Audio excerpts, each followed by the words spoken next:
Selamat pagi semuanya, perkenalkan nama saya Lilis Arnianti Burukaro, NPM 1905030019, Prodi PGSD Fakultas FKIP, saya dari Universitas Kolej Medan. Nah, di sini kita akan membahas teknik perancangan dan strategi penggunaan teknologi dan media pembelajaran dalam proses belajar mengajar. Yang pertama, teknik perancangan. Nah, pendidikan ilmu pengetahuan alam atau IPA abad ke-21 berorientasi pada pengembangan strategi dan solusi untuk memecahkan permasalahan dalam kehidupan sehari-hari. Nah, guru harus mempertimbangkan pentingnya strategi pembelajaran menggunakan berbagai kolaborasi dan pedagogi partisipasi dalam proses pembelajaran. Nah, kerja ilmiah adalah penemuan konsep sains dikenal dengan nama keterampilan proses sains, yaitu keterampilan berpikir, bernalar, dan bertindak secara logis untuk meneliti dan membangun konsep sains yang berguna dalam proses pemecahan masalah. Selanjutnya yaitu strategi penggunaan teknologi. Nah, berbagai media pembelajaran jarak jauh pun dicoba dan digunakan.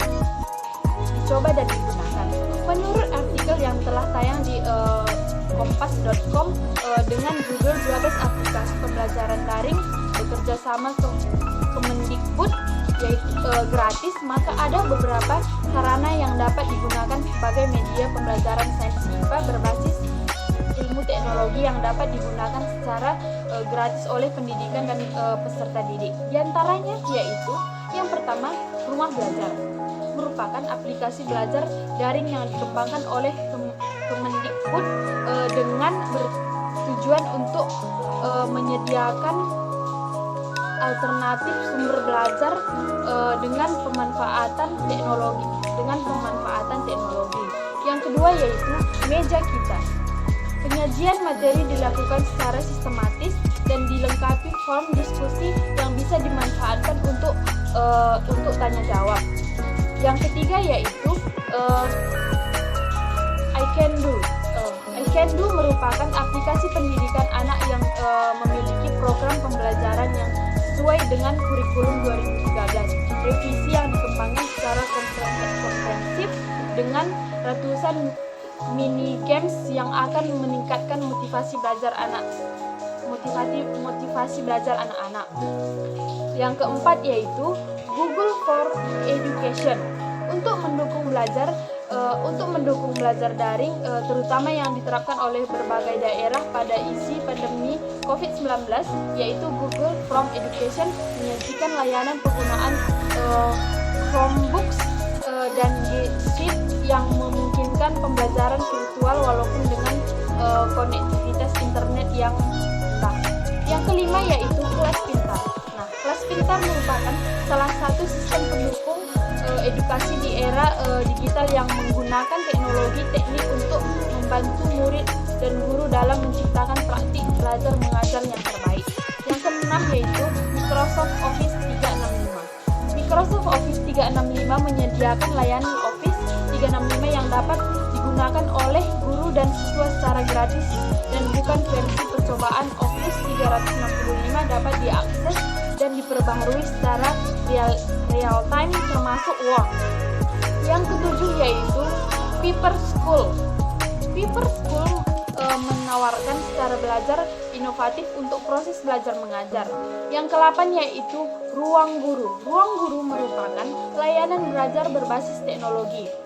Yang ke-9 yaitu Zenius. Zenius memiliki program belajar mandiri di rumah dengan menyediakan puluhan ribu video materi belajar lengkap untuk jenjang SD, SMP, dan SMA.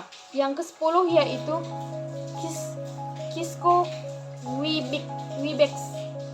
Kisco Webex, guru akan mengajar seperti biasa melalui video termasuk berbagai konten presentasi dan berinteraksi dengan papan tulis digital layar atau komputer atau smartphone. Yang ke-11 yaitu selanjutnya yaitu kita akan membahas tentang media pembelajaran dalam proses belajar mengajar. mengajar. Nah, macam-macam media pembelajaran diperlukan berbagai pengajar untuk dapat membuat para siswanya semakin bersemangat dalam proses kegiatan belajar mengajar. Selanjutnya, fungsi dan manfaat media pembelajaran. Nah, apa itu fungsi dan manfaat media pembelajaran?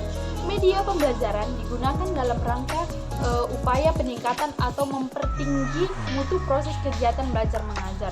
Oleh karena itu, harus diperhatikan prinsip-prinsip penggunaan antara lain yaitu: satu, yaitu penggunaan media pengajaran hendaknya dipandang sebagai bagian integral dari suatu sistem pengajaran dan bukan hanya sebagai alat bantu yang berfungsi tambahan yang digunakan bila dianggap perlu dan hanya dimanfaatkan sewaktu-waktu. Yang kedua, yaitu media pengajaran hendaknya dipandang sebagai sumber belajar yang digunakan dalam usaha memecahkan masalah yang dihadapi dalam proses belajar mengajar. Yang ketiga, yaitu guru hendaknya benar-benar menguasai teknik-teknik dari suatu media belajar yang digunakannya. Yang keempat, yaitu guru harus memperhitungkan untung ruginya pemanfaatan suatu media pembelajaran. Yang kelima, yaitu penggunaan media pembelajaran harus digunakan secara sistematis, bukan sembarangan menggunakannya. Yang keenam, jika sekiranya suatu pokok berbahasa memerlukan lebih dari macam media, maka guru dapat memanfaatkan multimedia yang menguntungkan dan memperlancar proses kegiatan belajar dan mengajar. Fungsi media pembelajaran. Menurut Lewis and Lenz pada tahun 1982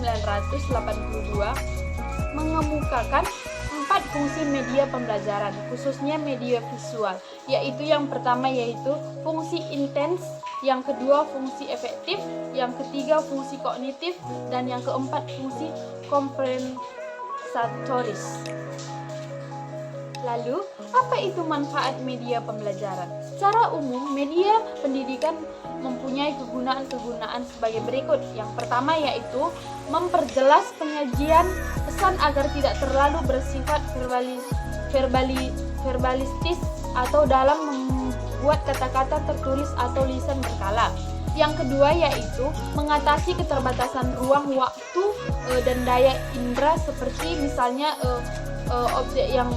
objek yang berlalu besar, objek yang kecil, gerak yang terlalu lambat, kejadian atau peristiwa yang terjadi di masa lalu, objek yang terlalu kompleks, dan konsep yang terlalu luas. Nah, penggunaan media pendidikan secara tepat bervariasi dapat mengatasi sikap positif anak didik. Dalam media pendidikan berguna untuk menimbulkan kegairahan belajar, memungkinkan interaksi yang lebih langsung antara anak didik dengan lingkungan dan kenyataan, lalu memungkinkan anak didik belajar sendiri menurut kemampuan dan minatnya sendiri. Baiklah teman-teman semua, sekianlah presentasi saya tentang proses teknik perancangan dan strategi penggunaan teknologi dan media pembelajaran dalam proses belajar mengajar. Jika ada tutur kata dari saya yang kurang berkenan di hati teman-teman, saya minta maaf. Sekian dan terima kasih.